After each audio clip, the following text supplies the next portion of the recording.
Good evening. Okay, for today video ay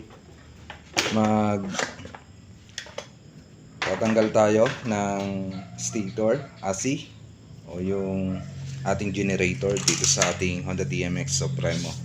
So first, kailangan natin tanggalin yung arm ng shifting and remove yung mga socket nya. So andito yung socket. Yan.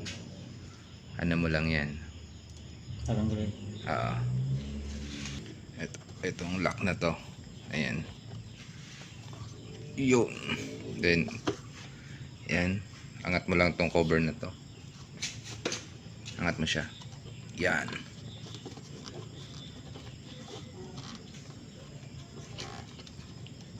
Yan. So, angat lang dito. Okay. Pagka naangat mo na yan, push mo lang yung bauta na yan para mahugot mo yung socket. Yan yung isa. Yan.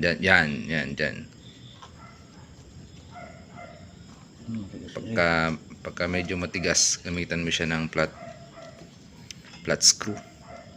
Yan. Patulak palabas. Tigas ba? Tigas na. Sige, angat mo pa to. Angat mo pa ito para mas madali mo siya makita. Yan.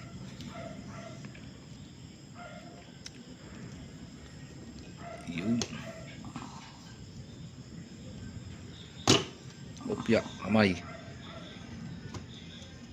Yan. Push mo na, palabas. Hindi pa nga eh. Hindi pa. Sige, ano mo siya. Push mo lang. Yan. Ganit ah. Gumanit yan.